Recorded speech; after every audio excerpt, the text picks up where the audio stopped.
there is an update in the Amos Miller Amish farmer case. For those that don't know, this is the Amish farmer that makes meat the way his customers want it. Right? They don't want USDA inspected meat.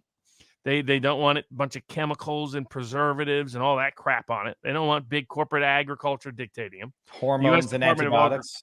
Say again. I say hormones and antibiotics are the Right. big ones They don't want any of that nonsense. What they want is, here's an Amish community that, on average, the Amish live longer and live better than the average person in the communities that surround them. Their life expectancy consistently better. They have fewer medical ailments and injuries and problems and psychological issues than their local community. So it seems to me like they're doing something right. So but there's people that for some of them for medical disability reasons require the food be made the way in which Amos Miller's farm makes it. There's others that, as a personal choice, they want it that way. Amos doesn't sell any food to anybody that doesn't want it exactly how he's making it. He's never mislabeled anything. He's never adulterated anything. He's never been accused of doing that for any willing, consenting customer. And I think the most important thing is, if you're shopping at Amos's place, you're not doing it by accident. It's not like you're buying it off a shelf and don't know. He's telling you, he's not putting USDA inspected label on his thing. He's not selling it to the local grocery store. He's not saying it has preservatives and chemicals that it doesn't have. He does none of that. He sells to people who say, Amos, we want it made exactly the way you make it, which is without all these chemicals, without all these preservatives, without all this crap, made in a way that promotes organic farming, a farming that has been a tradition within the Amish community for centuries. And the U.S. government came in, and years ago, the U.S. Department of Agriculture was given the power to, again, protect informed consent. It goes back to that principle. The goal being that, because what was happening in 1900s was that you'd go to the store and you'd buy something that said kidney beans, and inside was green beans. Inside was mash. Inside was, Spam. So, it was that bad. So in order to prevent that, they said, well, we're going to create a labeling agency that says if you sell in interstate commerce, when you put the label on it, what's in there has to be what's on the label. This is also how the FDA started. And it's actually their whole authority. That if somebody's selling you a medicine, what's actually in that medicine has to be represented on the outside of the label. That's what just as the FDA was not given the authority to govern medicine, and most of them have no clue, many of them are not doctors at all. The USDA was never given the power to control food. They were only given the power to control labeling. And many of the bureaucrats at the USDA, the Department of Agriculture, they're not farmers. Many of them have zero experience farming. They have no idea what they're doing. And yet they're running around telling farmers how to farm. What they're supposed to be doing is just checking the label. So they come after Amos. They come after him aggressively over multiple years. And he retained me a month or so ago. Well, hold on. Stop there. Because he retained you after having gotten fined $250,000. There's a whole host of issues. The reason why he retained me is next Friday, what was scheduled to occur on December 16th was Amos Miller going to jail, being jailed, a judgment of over $300,000, monetary judgment being issued against both him and his wife and his farm, which they could immediately collect upon, which could shut down his farm while he's jailed. Mm-hmm. And there was a bunch of arrested meat that he couldn't do anything with in the interim. Meat that had been seized because it didn't comply with USDA's definition of what's a good meat. They call it adulterated if it doesn't fit their standard. In my view, that's a complete misapplication of the term. Adulteration is supposed to be me lying to the public about what's in the meat, not I don't do it the way the U.S. Department of Agriculture likes me to do it. That's a misapplication of the word and the label. But it's what happens. You give them a little bit of a creak at open that door. They want to come in and they want to control now what you can put in your own body. Because this case is fundamentally not only about preventing Amos Miller from farming the way his religious community traditionally farms, it's also about ordinary people getting to decide what I put in my body. I don't want USDA nonsense. I want something that's not USDA controlled. In the century or so since the USDA is involved, including the food pyramid over the last half century, people have gotten fatter and sicker and fatter and sicker and fatter and sicker. The USDA is an embarrassment of an agency, and an honest government would just eradicate it, period. That's my view of the USDA. They have failed their test to protect public health. They have made our public health worse over and over and over again. It's why so many people want Amos Miller style produced food. It's healthier. That's why.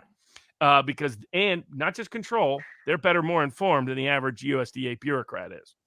So there's USDA USDA employees who also attest to this, by the way, or publicly attesting to this. So the goal was, there's a short-term, mid-term, and long-term perspective on the case. From Amos's perspective, it was to remove the guillotine of going to jail, and I found that absurd and outrageous. Number one. Number two, remove this big monetary judgment from being issued that could bankrupt his farm. And number three, reduce the amount overall while getting some release of this arrested food so his farm can survive economically while we negotiate a more intermediate solution. Because the U.S. Attorney's Office has been very fair in Pennsylvania and says they only want to promote the same understanding as I have of the law, which is just to make sure people are getting what they want to get within the law. And I don't trust that the USDA has the same motivations in the case, but we'll find out in time. So, but the intermediate solution is to be able to keep the farm afloat and alive and people be able to get the product they want. Long-term solution is to build a custom exception plan that allows people to get the food they want and farmers to make it the way they want without the government overseeing all of it and limiting what they do. And in fact, there's a custom exception plan written into the law to accommodate that, including that they really don't have the authority to govern, in my view, personal food consumption, period. But there's people at the USDA who are asserting they do have that right, by the way. They're trying to say, if you go fishing, Viva, and you bring that fish home, you better go get USDA approval before you eat it or feed it to your kids. That's the level of insanity of some of these USDA people. Well, we did reach a settlement on the short-term issues.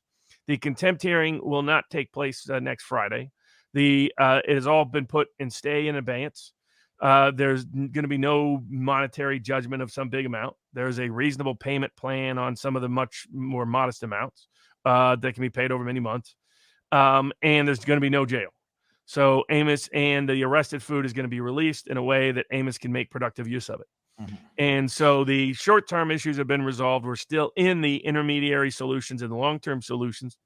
And I'm talking to people that are outside of the Amos camp who want to address a lot of these issues from a constitutional perspective and a legal perspective more broadly. But for Amos, at least he'll be able to have Thanksgiving and he'll be able to have Christmas at home, not in jail, and the farm won't be facing imminent bankruptcy. And it's not, there will not be wasted stock. There won't be wasted meats. Correct. The food will go to productive use. In a way that's now been approved of, that was arrested, and some of it been sitting there for a while in the freezers. And so, I mean, the government's getting some payment over time. I don't know if I should ask. The U.S. Attorney's Office has been pretty fair and impartial about this, and the hurdle, frankly, is consistently the U.S. Department of Agriculture. So we'll see how they go along forward. I'm hopeful that we'll get resolutions so that Amos can get done what he needs to get done, and the people that want Amos's food the way Amos makes it can get it as such. And some of those folks may need to start bringing suits to clarify this in a range of jurisdictions in other contexts, independent of and separate from Amos's case. Because this is about, we should have, but also I think it's a call for legislative reform. Amos Miller's case and aspects of it show they got to change the laws, remove the U.S. Department of Agriculture from controlling food supply, period. They should be in the labeling and marketing business, not the food governance business. And at a minimum, it should be made crystal clear in the law that no government regulation shall be interpreted to limit what a person puts in their own body under informed consent. That you have a right to dictate, just as you have a right to farm, in my view, which is being established in more states. We need to establish that you have a right of bodily autonomy, means not only a right to what medicines go in your body, but a right of what food goes into your body. It's fantastic. I mean, it sounds like all around victory temporarily. What would the longer term solution would be? What, that the USDA says to have a custom exception plan that affirms what the law is supposed to be about. The law is supposed to be about informed consent. So you got and just make that clear, right? Make sure all the labels are correct. Make sure the only people that are purchasing it are people that know exactly what they're purchasing. Make sure it's not publicly available for sale and such that somebody could buy it that doesn't know what they're purchasing. It's all about informed consent. Let's get the law back to that and have a custom plan that conforms to that. But the reality is people want Amos's food. I mean, no one's ever sued Amos for anything wrong with his food ever. Oh, but Robert, they said someone got sick and died 4 years ago related that person to his didn't food. sue him, and they couldn't connect it to Amos. That had nothing to do with Amos. But it's so preposterous because the amount of recalls that you get from major manufacturers who are, okay, well that's fantastic. I won't ask the quantum, but there was a lot of it's good, and staying in business is even better. The amounts is like 30,000, and then there's a 25,000 or so, and 25,000 paid over about a 6-month time period. Is it without admission? What is the basis of those payments? None of that. Okay. It's basically remove all the imminent risk, and let's get back to a solution that works long term.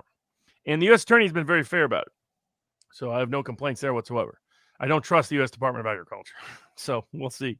But I do think long term there are people out there that want to misuse this and abuse this power to control what we can eat, and it's not a coincidence that the man who's trying to co-opt public health in the world is also buying up all the farmland and is heavily invested in a range of corporate agriculture. Wow. His name is Bill Gates.